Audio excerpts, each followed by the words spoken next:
2020 is 12 days old. Are you anxious yet? I am. I'm feeling a little anxious these days.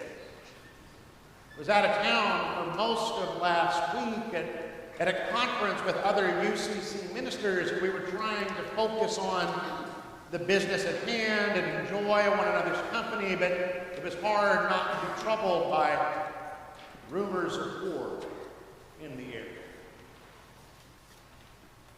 Caucus time is, in my experience, kind of an anxious time for us. The caucuses are only a couple of weeks away, and some of you have picked a candidate and you're working really hard. Others of us just live in the constant dread of running into Anderson Cooper at Erie A. But it's not, if I'm honest, it's not about the news, it's not about the caucuses. My anxiety takes a more focused form. See, when I was out of town for most of last week, I did something that I don't often do. I actually stayed off my email. I didn't just turn on the out-of-office auto-reply and then check it anyway. I actually stayed off of my email for most of the week. I focused on being present with my colleagues. And if you manage to stay off of your email for most of the week, you know what your reward is? 251 unread emails. That was my Friday morning. Now, I didn't receive 251 emails because I am such an important person. I received 251 emails because you people are so busy. It's a new year and this place is cracking. I had emails about the next round of recruitment to find our next transition into ministry associate minister, work that begins in earnest this afternoon. I received emails about the upcoming 1619 study project, which has 100 people registered in a wait list. I had emails about the new Our Whole Lives class for K through 2 students, which has generated a tremendous response. I had emails about Financial Peace University, which we've got more people in right now than we ever have had before. I had emails about the new Unstolen Dignity exhibit in the art gallery and the artist talk that's happening after this service this morning, and I could go on and on and on. Looming over all of it, to me, the thing that is most important of all, we stand on the brink of a truly exciting moment in the life of Plymouth Church, because we are about to begin a brand new round of strategic planning, which is just another way of saying we are all of us going to get together and dream about the next 3 to 5 years. What does God want from us? What work is calling our name? I don't have dates and times just yet, but stay tuned in. Remain on the edge of your seat. Soon and very soon, you will be invited to come and do some dreaming with us. I cannot wait. It's a positive anxiety that I feel. It's the excitement of so many good things going on, and I just want to plunge in. I want to get busy. But not yet. Not just yet. Because before we can plunge into all of the good work calling out to us, we first need to pause and to linger a little at the water's edge.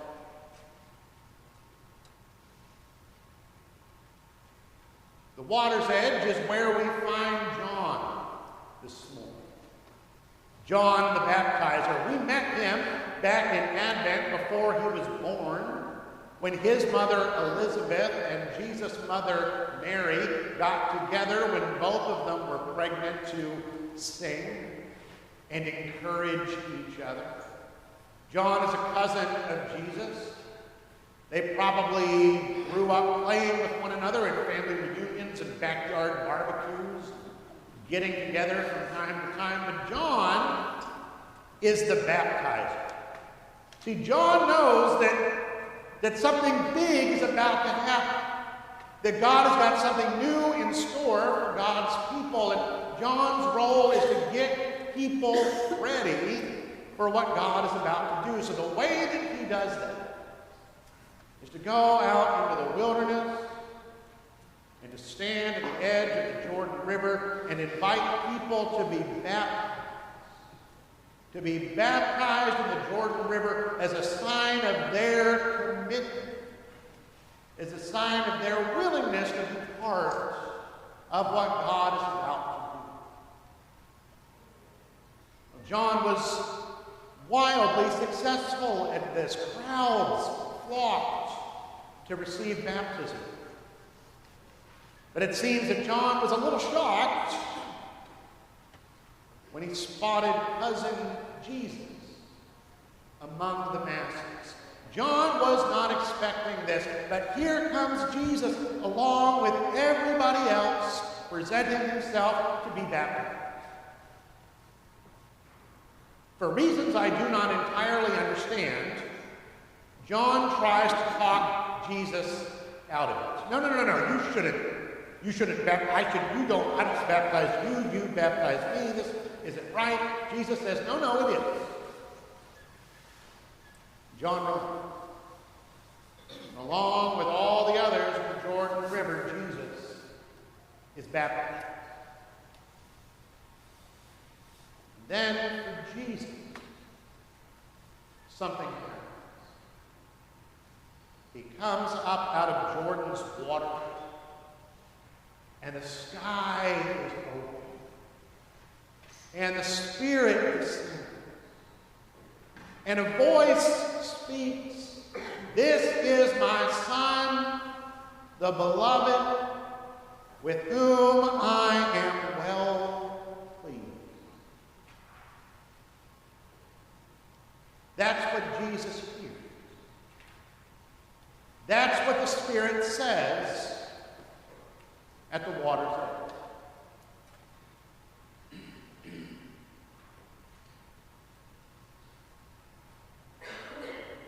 Now, I am struck not so much by the fact of Jesus' baptism as I am by the time when it happens.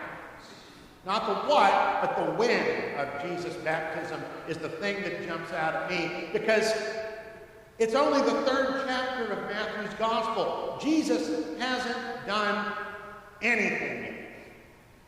He hasn't preached a single sermon. He hasn't performed a single miracle. He hasn't welcomed a single sinner. He hasn't kicked over a single table in the temple. He hasn't done anything. The work of Jesus has not yet begun.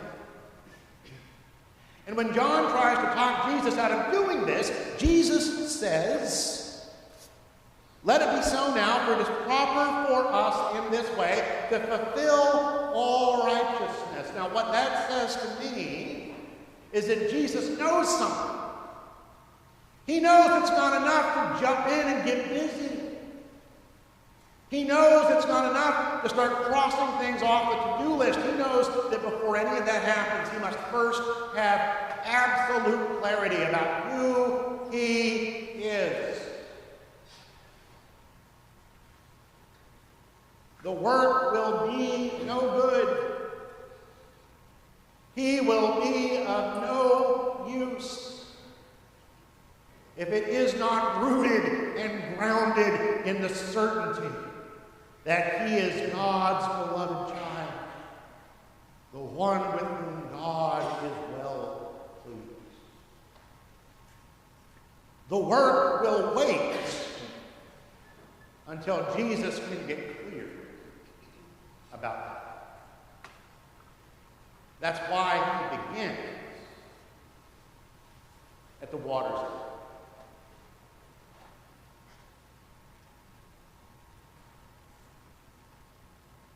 This moment when Jesus hears who he is, when the sky is opened and the Spirit descends and the voice speaks, this moment is not for Jesus alone. He does not receive it for his own sake. This voice that Jesus hears, it's for us. It's for us. We share in the baptism of Jesus. We share in the baptism of Jesus. We said so in our call to worship this morning, which is drawn from the United Church of Christ's statement of faith.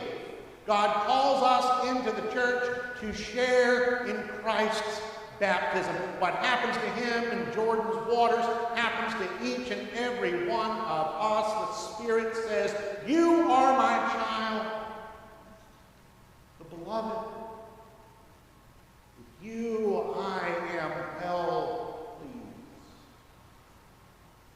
Whether you were baptized in this very room, at that very font,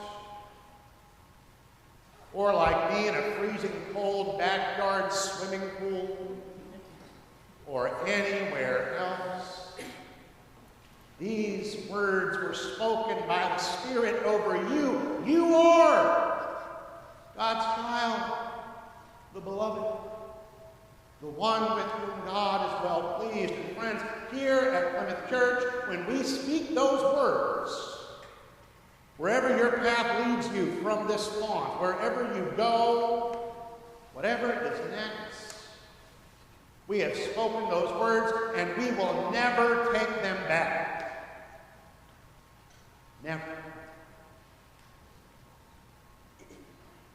You are God's child, the beloved, with whom God is well pleased. Whether you are old or young, or a little bit of both, you are God's child, the beloved, the one with whom God is well pleased. Whether you are rich or poor, or a little bit of both, you are God's child, the beloved, the one with whom God is well pleased. Whether you are male or female, or a little bit of both, you are God's child, the beloved, the one with whom God is well pleased. Whether you are dark-skinned or light-skinned or a little bit of both, you are God's child, the beloved, the one with whom God is well pleased. Whether you are a Republican or a Democrat or a little bit of both, you are God's child, the beloved. You are the one with whom God is well pleased. You need to know that. You need to know that before the work can begin.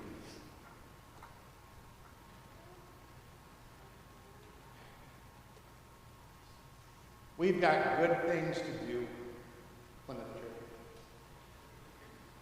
A great future lies open before us, and I am convinced that we stand this morning on the brink of a season of transformation.